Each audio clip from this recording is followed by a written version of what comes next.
Assembly Member Garrett, please. Morning, Mr. Mayor. Having spoken a bit about police, I thought this was not the section about police. I'm going to ask you about the Greater London Authority Land and Property Limited, which you'll be aware of is not only the freeholder of this site, but most of the Docklands, most of the Greenwich Peninsula. And you are, I'm sure, aware of Mayoral Decision 1180, published in 2013, so before your mayoralty, which describes a £300 million loan to GLAP, which is a wholly owned subsidiary of the GLA, for them to start developing property. And under that mayoral decision, most of that money, 85% of that loan, would by now have been repaid. I'm sure you know that that's not quite what's happened. When did you become aware of that? And prior to 2018, which is when repayments were due to start, what action did you take to make sure that that plan was on track? Which I'm aware, because of family reasons, the member wasn't at the Budget and Performance Committee meeting and Mayor's Question Time, where we've went over these issues, which I'm sure we can go over again today for your convenience. But just to remind colleagues, this was a £300 million loan given by the previous mayor to GLAP.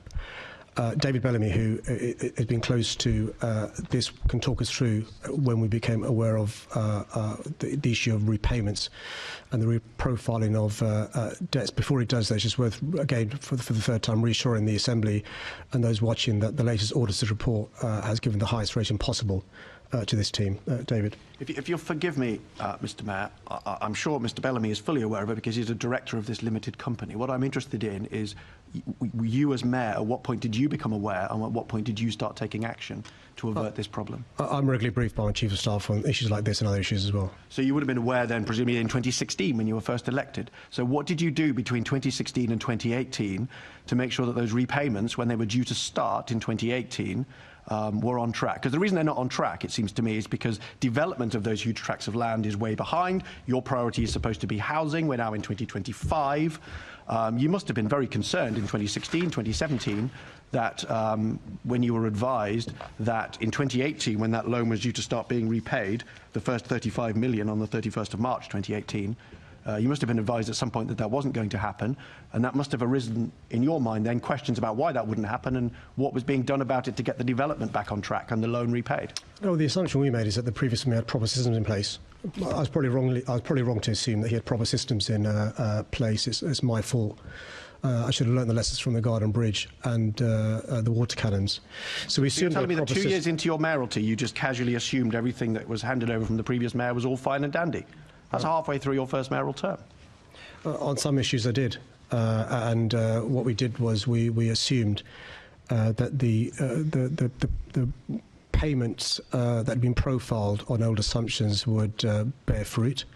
And we also assumed that the deals made by the previous mayor were good ones, the development agreements he'd made. But we then discovered on this and on West Ham and other issues a lot of bad deals made by the previous mayor.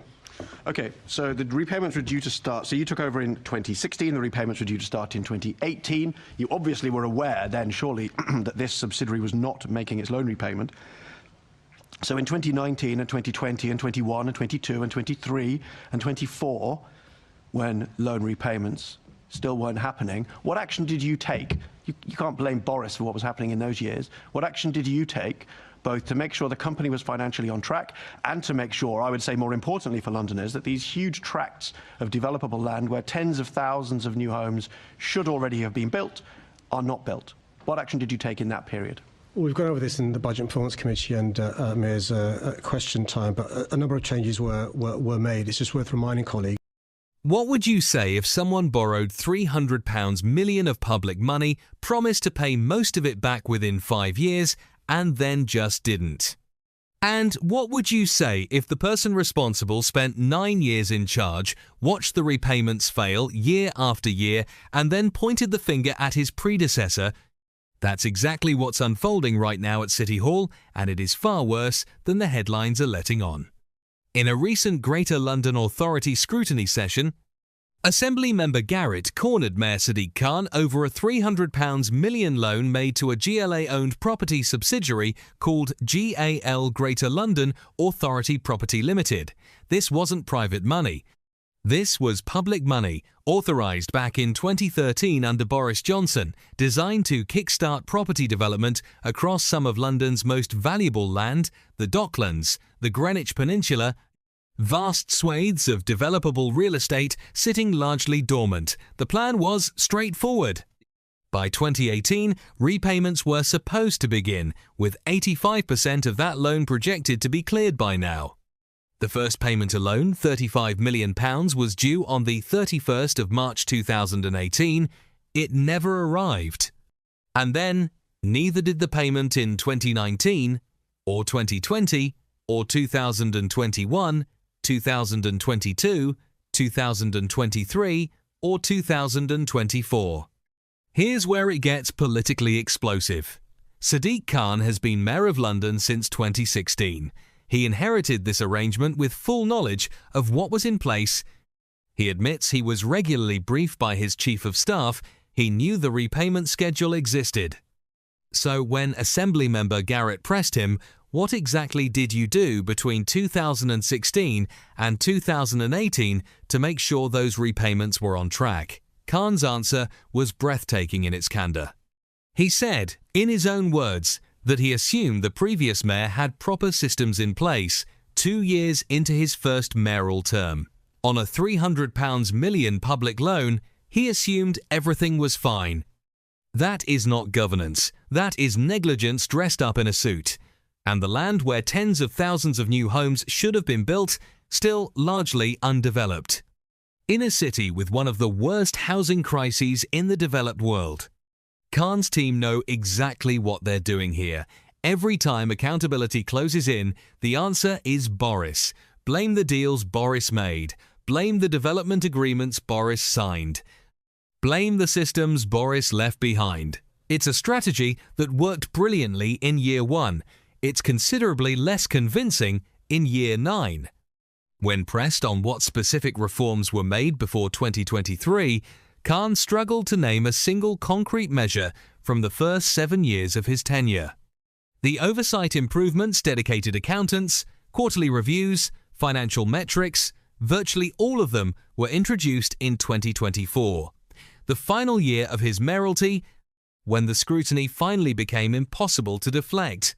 Action follows accountability, not principle. That is the political tell. For ordinary Londoners, this matters on 2 levels. First, there is a £300 million public loan sitting largely unrepaid, tied to a property company that has dramatically underperformed, with real consequences for London's finances and public investment capacity. Second, and more viscerally, those giant tracts of land across the Docklands and Greenwich Peninsula represent hundreds of thousands of homes that simply do not exist. In a city where young Londoners are being priced out, where families are stuck in temporary accommodation, where the housing crisis defines daily life, 9 years of slow development on some of the most strategically important land in Britain is not a footnote. It is a failure of historic proportions. Assembly member Garrett ended her questioning with a line that should echo across every political outlet in this city. There's a lot of activity in year 9. And a lot of blame of the previous mayor. Sadiq Khan has 1 year left in office. The question is no longer whether mistakes were made. He admitted that himself. The question is whether anyone in power will face real consequences or whether London simply files this under lessons learned and moves on. Based on the last 9 years, don't hold your breath.